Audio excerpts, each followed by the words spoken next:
It's been about 15 years since the original Dead Space... Oh, hold on. Forgot to turn my light on. This video is about the new Dead Space. We're in the age of remakes. Games of our youth are getting makeovers left and right. 5th generation games, 6th gen, 7th. Hell, games that are less than 10 years old are getting remade now. The latest title to get this treatment is, of course, Dead Space. Now, when I first heard about this remake, I was pretty skeptical. Why, I thought. Dead Space still looks great, especially for the time it came out. I figured this would be a modest visual improvement at best, so I decided to put it to the test. I played the original Dead Space just before the remake release to get it fresh in my mind and really compare the two, apple to apple, and see if the remake was really worth it. I spoiled it in the title, didn't I? God damn. For the record, I played Dead Space 2 back in the day like nobody's business. I played it a dozen times easily, but I've only played the original once, maybe twice, so the refresher really helped. I played the 2008 game on PC with max settings, and I even found some reshade presets to really put it in its best possible light. It is 15 years old at this point, and it came out in the Age of Brown. Dark days indeed. Likewise, I played the remake on PC as well, and I'll get into the nitty-gritty of that later. Anyway, the most obvious point of comparison is going to be the visuals, of course. I was prepared to go to bat for the original here, but yeah, it looks borderline polygonal compared to the remake. I mean, they didn't skimp on anything. You got everything. Beautiful textures, fantastic lighting and reflections, and even improved camera work. The old game just doesn't hold a candle to the new one here. I never thought I would find myself ogling blood splatter, but this game just makes it look so damn good. There were many times in the game when I just had to stop and admire the gorgeous environments EA Motive had created in this game. Obviously, the environments aren't created whole cloth, this is a remake. However, Motive took a lot more liberties than I expected in the level design department. Even having just played the first game, there were still a number of surprises and fresh takes on how the Ishimura was laid out. The biggest change being the fact that the whole ship is interconnected. Rather than each chapter having a bespoke location separated from the others, the remake allows you to travel anywhere on the ship at any time, assuming you've already been there before. But even beyond that, Motive have reshaped and remixed many areas throughout the ship with fantastic results. I kept finding myself thinking that every change I found was just an out-and-out improvement over the original. Now, there is a bit of a spectrum when it comes to the recent wave of remakes. You've got the games that just take the original game, put a new coat of paint on it, maybe add some quality of life fixes, an item or two, sort of a higher quality remaster. Nothing wrong with that if it's done well, but on the other end of the spectrum you have things like Resident Evil or especially Final Fantasy VII that revise and greatly expand the source material. Dead Space is definitely more on that end of the spectrum. As a result of the new interconnected nature of the remake, Motive have added some things to give you a reason to explore and return to previous areas. And here we get into some of the few issues that I have with the game. The two new features here are clearance levels and side quests. A number of containers and doors in the Ishimura now have security clearance requirements, of which there are 4 levels. You'll unlock 3 over the course of the game, and the last one is actually unlocked by completing a collect-a-thon side quest. I just didn't care too much for this clearance system. I found myself getting mildly frustrated not being able to open certain doors and containers in particular. What made it slightly worse is that once you can open a container with clearance, you then have to click the button twice to open it, which just seems like an unnecessary step. As for the side quests, they're not bad by any stretch, I just couldn't be bothered to specifically go out of my way to finish many of them, though they are good for those who just really want to get more backstory for various characters. One of them even gets into Isaac and Nicole's relationship, and it's actually pretty interesting. But speaking of backstory, there really is a lot of it for those who want it. There are a ton of text, audio, and even video logs in this remake, even compared to the original. Honestly, I stopped reading the text logs after a while, especially since I read most of the ones in the original, but all that's optional, so it won't get in your way. The actual events of the game got a similar treatment to the level design, with many new elements and changes to some of the events. And I have to say, I'm really impressed with what Motive did here. The first change you'll notice is that everyone looks different, and this was pretty jarring at first, especially with Nicole.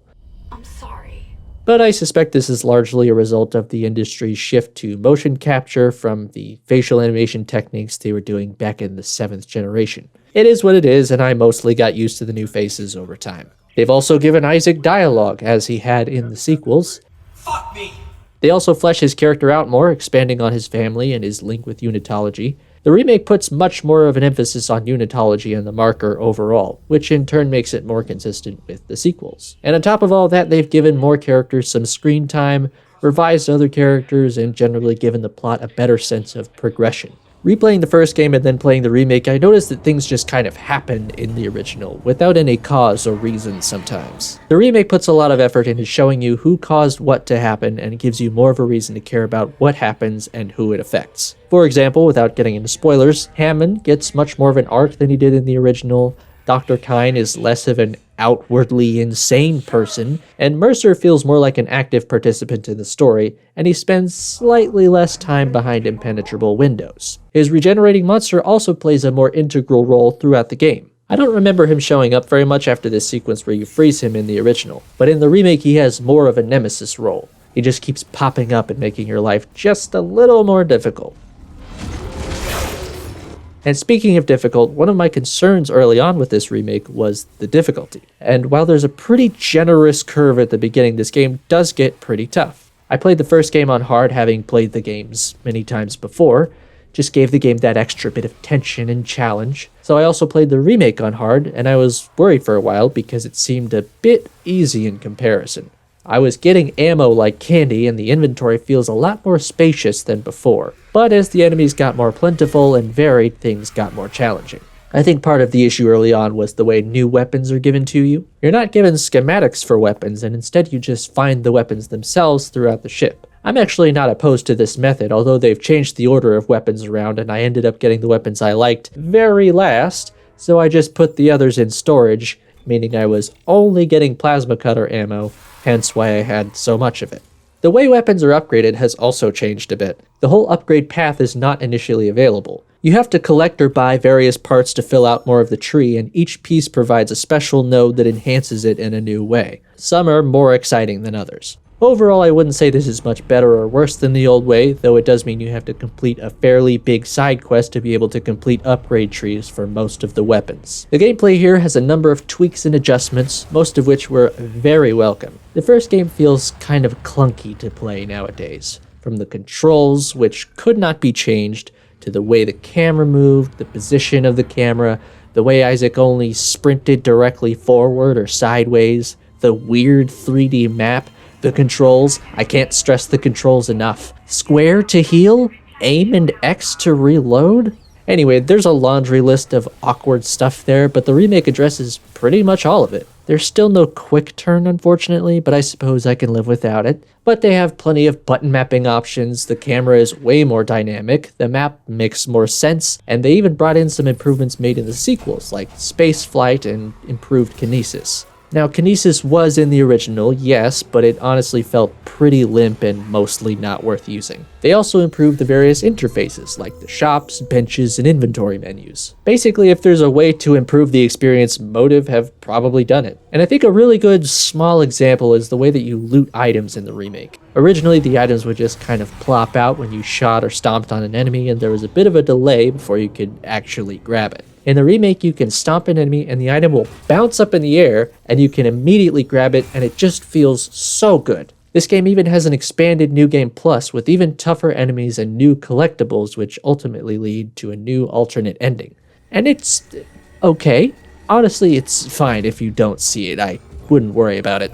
And I'm just going to take this time to round out the few gripes I had with the remake. Probably my biggest gripe is with the sound design. Don't get me wrong, it's mostly very good, and arguably improved in some areas. But the issue for me was the ambient noise. When playing the first game, there were constantly noises happening in the background. Crashing sounds, skittering sounds, hums and growls. The game was keeping you on your toes at all times with its sound design.